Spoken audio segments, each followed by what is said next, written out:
ये लो माँ, इस महीने की सैलरी। जैसे ही कमल ने ऑफिस से आकर अपनी सैलरी अपनी माँ मधुरिमा जी के हाथ में पकड़ाई, वैसे ही वहां पास में ही खड़ी कमल की पत्नी गोपी की त्योरियां फिर से एक बार बहुत तेजी से चढ़ गई और वो एकदम से गुस्साते हुए अपने कमरे के अंदर चली गई। जबकि हकीकत ये थी कि कमल के मधुरिमा जी के हाथों में सैलरी पकड़ाते ही वो घर खर्च और दूसरी जरूरतों भर का पैसा निकालकर खुद अपनी बहू गोपी को ही सारा पैसा तुरंत पकड़ा देती थी। और इसीलिए मधुरिमा जी रुपए पकड़ाने के लिए गोपी को आवाज ही लगाती रह गई, लेकिन गोपी ने उनकी एक भी ना सुनी और वो एकदम से अपने पैरों को जोर जोर से पटकते हुए ये गई वो गई। मधुरिमा जी तो गोपी का ये रूप देखकर बिल्कुल आवाक सी रह गई। क्यों ऐसा करती है आखिर बहुएं?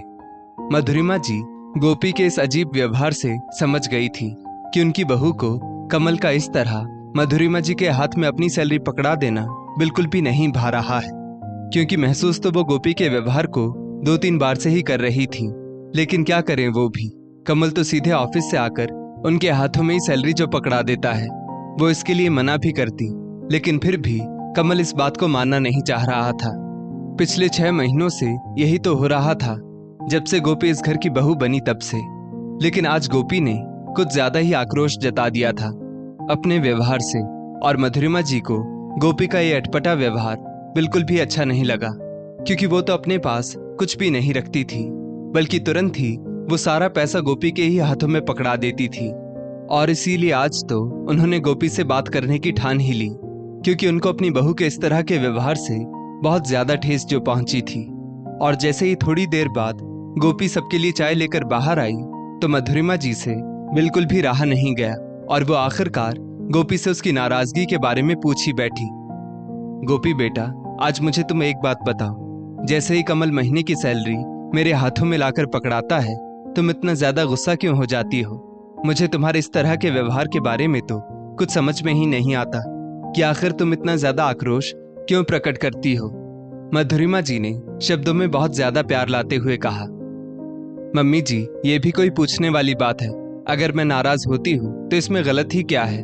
हर पत्नी की इच्छा होती है कि उसका पति महीने के अंत में अपनी सारी की सारी कमाई उसके ही हाथों पर लाकर रखे, कमल की तरह अपनी माँ के हाथों पर नहीं, क्योंकि शादी के बाद पति की कमाई पर उसकी पत्नी का पहला हक होता है, उसकी माँ का नहीं।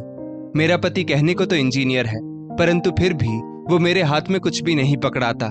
जबकि शादी के पहले मेरी सहेलियां मुझसे कहा करती थी कि गोपी, तुम्हारे तो बहुत ज्यादा मजे हैं, क्योंकि इंजीनियर पति जो तुमको मिला है, जब महीने के आखिर में वो खरे खरे नोट तुम्हारे हाथों में लाकर पकड़ाएगा, तब तो तुम्हारी लॉटरी ही लग जाएगी।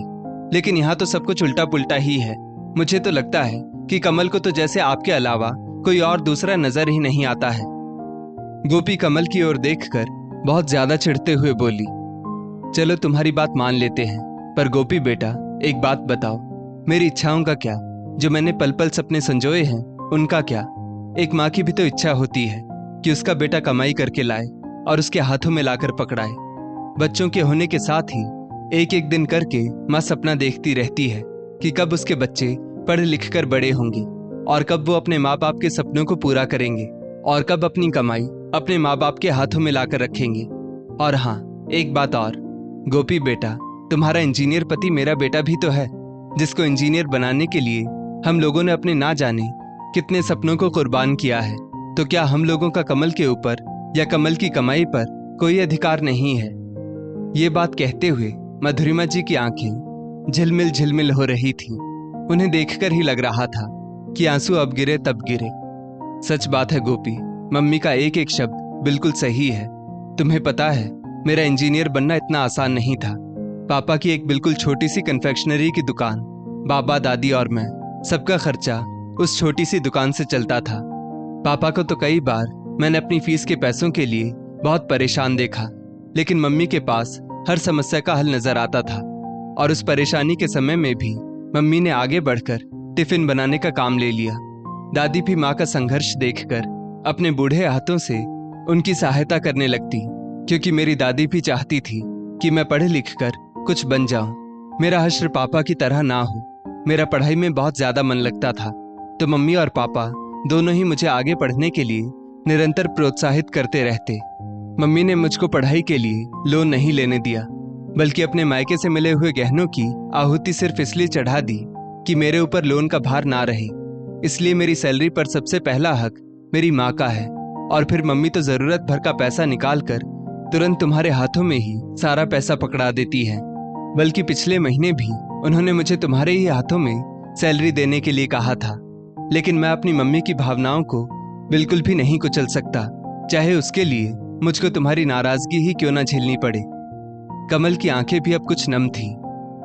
सॉरी मम्मी जी, प्लीज मुझको माफ कर दीजिए। मुझसे बहुत बड़ी गलती हुई है, लेकिन आज के बाद अब कभी भी ऐसा नहीं होगा। पता नहीं क्यों मैं कमल पर अपना एकाधिकार समझने लगी और ये भूल गई कि मुझसे पहले आप उसकी माँ हैं। आपका हक उसके ऊपर मुझसे ज्यादा है। आप नहीं होती तो कमल मुझको कहाँ से जीवन साथी के रूप में मिलते। मैं ही नादान थी कि दातार को भूल गई और दात प्यारी हो गई। गोपी के शब्दों में पश्चाताप बिल्कुल साफ झलक रहा था। गोपी बेटा, माफी की कोई बात नहीं, बात सिर्फ समझने की है, वरना यही छोटी छोटी सी गलतफहमी की बातें घर में कलह का कारण बन जाती है। मैं तुमसे वादा करती हूँ कि अगली बार से कमल अपनी सैलरी तुम्हारे ही हाथों में लाकर पकड़ाएगा। मधुरिमा जी गोपी के सिर पर हाथ फेरते हुए बोली। लगता है मम्मी जी आपने मुझे माफ नहीं किया। अब कमल अगर आपके हाथों में भी सैलरी देता है तो मुझको इससे कोई फर्क नहीं पड़ने वाला। ये मेरा भी वादा है आपसे, क्योंकि मेरी आंखों पर पड़ा हुआ पर्दा हमेशा हमेशा के लिए हट गया है।